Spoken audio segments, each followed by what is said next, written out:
Growing a vibrant, thriving garden in the heart of a scorching desert might seem impossible, but not for a Jewish desert gardener. Their secret? A powerful blend of ancient wisdom and cutting-edge techniques that transform even the most barren and stubborn soil into a green paradise. These same methods can do wonders for your garden too, and here's how. Let's start with something revolutionary: drip irrigation. This method, originally pioneered in Israel, has transformed farming in arid regions, and interestingly, it shares striking similarities with the resourceful practices of Amish farmers. Instead of flooding your garden and letting half water evaporate, drip irrigation delivers moisture straight to the roots, minimizing waste and keeping plants hydrated in the harshest conditions. Early kibbutz farmers, facing extreme desert heat, mastered this technique to make the Negev bloom. They didn't just conserve water, they turned scarcity into abundance. Speaking of ancient wisdom, have you ever thought about planting biblical flora? Think about figs, olives, and pomegranates. These plants have been thriving in arid regions for millennia. These species are naturally adapted to desert life, making them perfect for a sustainable, low-maintenance garden. Plus, there's something deeply satisfying about cultivating plants mentioned in the Torah, and it ties perfectly into Amish traditions.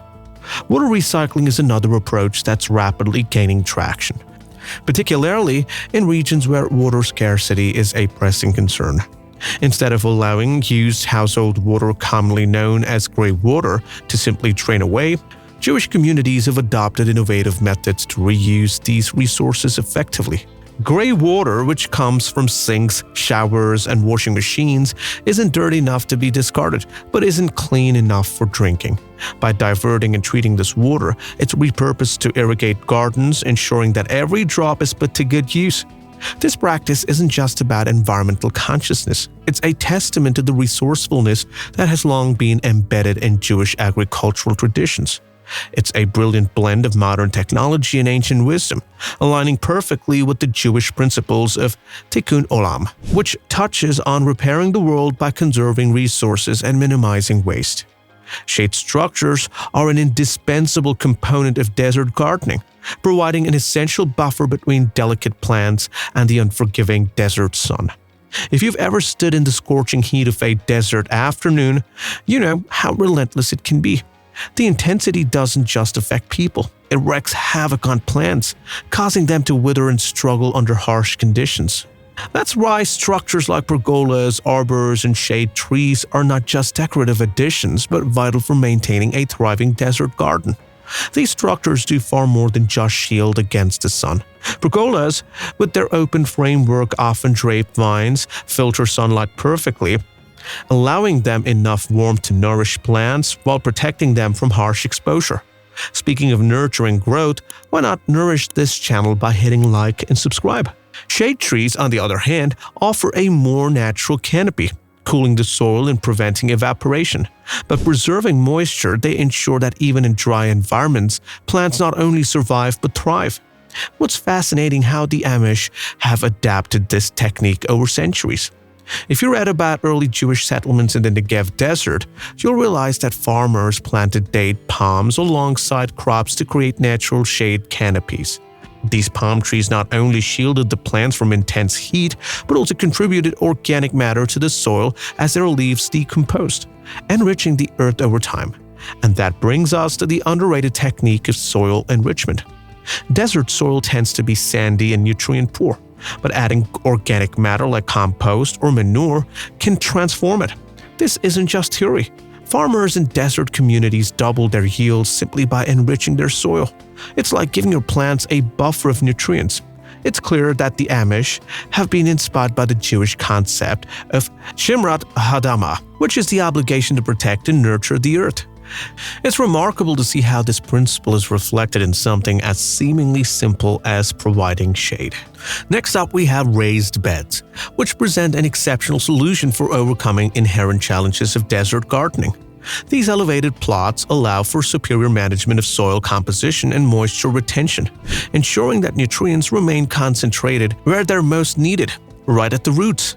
By elevating the plant area, gardeners can circumvent the limitations of compact, nutrient-poor desert soil while maintaining better control over drainage. This prevents water from draining too quickly and giving plants a chance to absorb essential moisture before it disappears into the parched ground.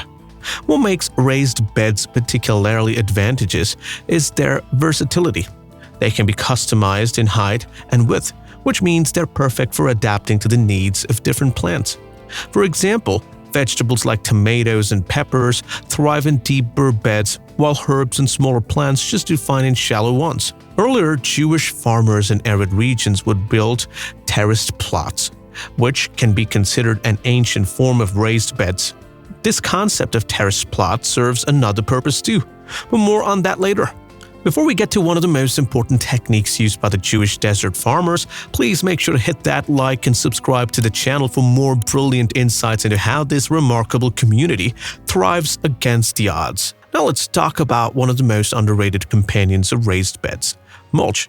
A generous layer of mulch made from organic materials like straw, leaves, or wooden chips serves as a protective blanket for the soil. It locks in moisture, regulates temperature fluctuations, and keeps weed at bay. The result, the soil stays cool and moist even during the peak of summer, allowing their crops to thrive. Mulching and raised beds work together like a well-orchestrated team. The raised beds create an environment where soil fertility can be closely monitored and adjusted, while the mulch ensures that the precious moisture doesn't evaporate too quickly. In arid environments where precipitation is a precious and infrequent blessing, rainwater harvesting has become an increasingly valuable practice.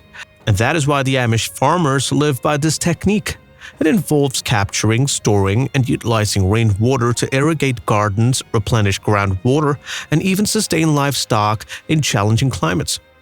Rather than allowing the scarce resources to flow away unused, rainwater harvesting ensures that every drop is preserved for the future use. In regions where water scarcity can dictate survival, this method transforms an unpredictable natural event into a dependable source of life. Today, many kibbutzim and moshavim have adopted advanced rainwater harvesting systems, incorporating technology that channels rainwater from rooftops into ground tanks or specially designed storage systems. Remember how we talked about terracing having another role too? While it's quite equally effective in maximizing water retention. By constructing a series of leveled steps along a sloped garden or hillside, terracing slows the flow of water, preventing soil erosion and allowing moisture to seep gradually into the ground. One story that always comes to mind is that of terrace in the Judean hills.